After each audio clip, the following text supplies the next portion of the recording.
Aku mau bikin PR nih. I wanna make a homework. What you say doesn't sound right. We're going to learn about what collocation is. Lalu collocations yang digunakan make itu bisa dengan apa saja. Lalu bagaimana cara untuk belajar collocation dengan efektif.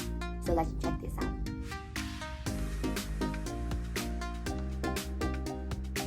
Hello everybody, welcome back to my channel. I'm Meika Santoso from meikasantoso.com. How are you today? I hope that everybody is doing great. Untuk teman-teman yang baru pertama kali ini nonton video aku, please subscribe, like, and comment, and share it if you find it useful. Saat kita mulai belajar bahasa Inggris, biasanya kita melakukan yang namanya metode translation atau translation method, atau menerjemahkan mentah-mentah kata-kata dari bahasa kita menjadi bahasa Inggris. Contohnya, kita mau bilang, aku mau bikin PR nih. Lalu kita bilang bahasa Inggrisnya bikin apa? Make. PR apa? Homework. So, we say, I wanna make a homework. Kalau kita ngomong kayak gitu di depan native speaker, maka mereka akan bilang, what you say doesn't sound right.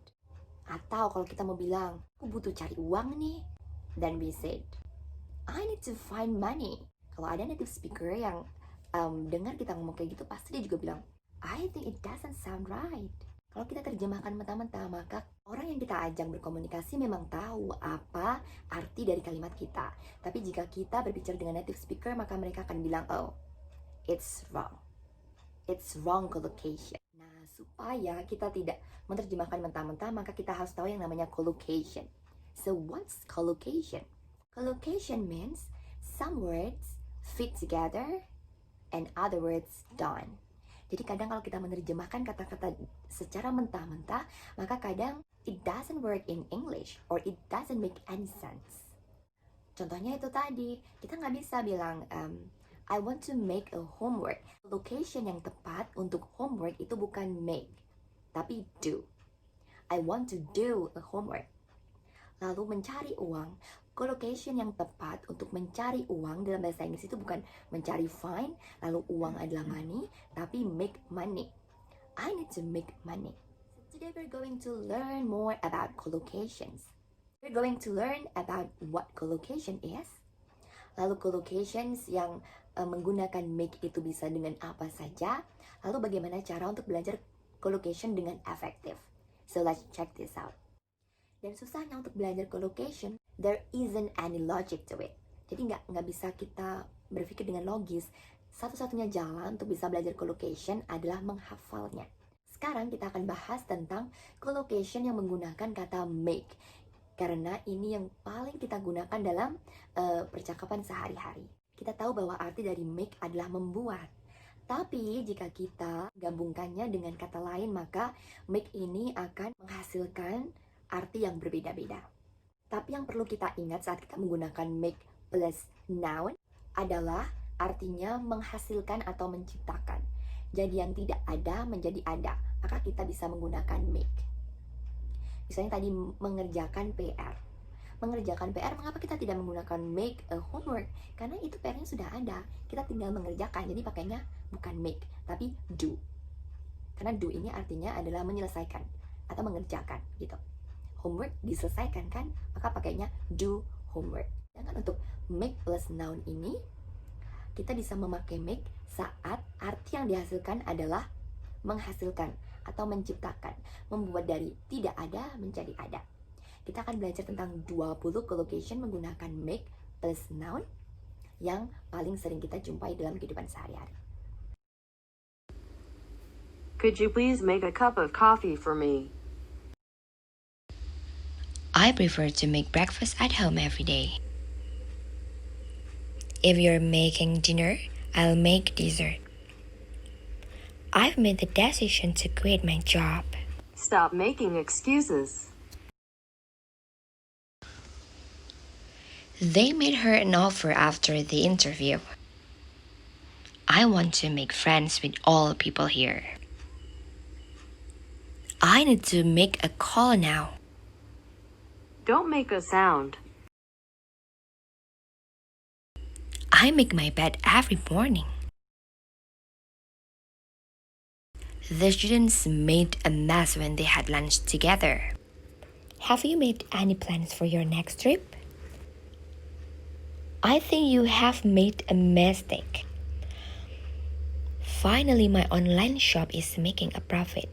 Unfortunately, my online shop is making loss. I'll make an impromptu speech.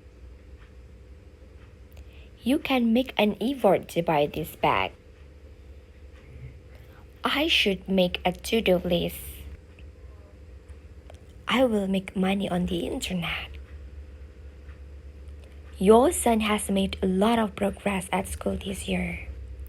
We need to make some changes to get better result. Ini. And I'll give you 4 tips. Tips number 1. Belajar vocabulary itu bisa berasal dari membaca artikel, mendengarkan lagu, podcast, video, ataupun bercakap-cakap dengan lawan bicara kita.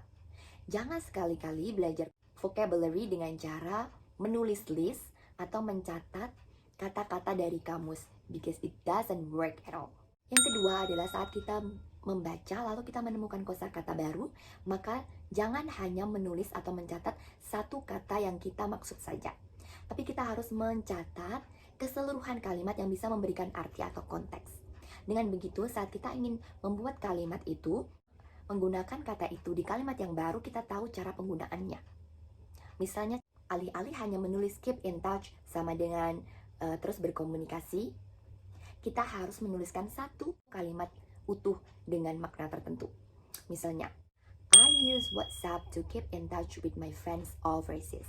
Tips yang ketiga, supaya semua vocabulary yang kita pelajari itu tidak hilang, maka kita harus mempunyai sistem untuk bisa mereview semua vocabulary yang sudah kita pelajari dengan menggunakan aplikasi.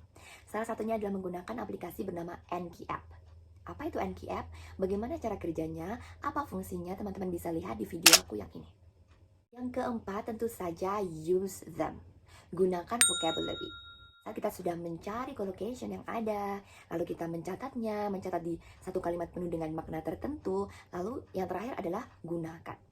Kita bisa menggunakan dengan cara menulis paragraf menggunakan collocation yang pernah kita pelajari, atau menulis status di Facebook, di Instagram, menggunakan collocation yang baru saja kita pelajari, atau kita bisa bercakap-cakap dengan lawan bicara kita menggunakan collocation yang baru, dan lain sebagainya. So we have to use them. Because practice makes perfect.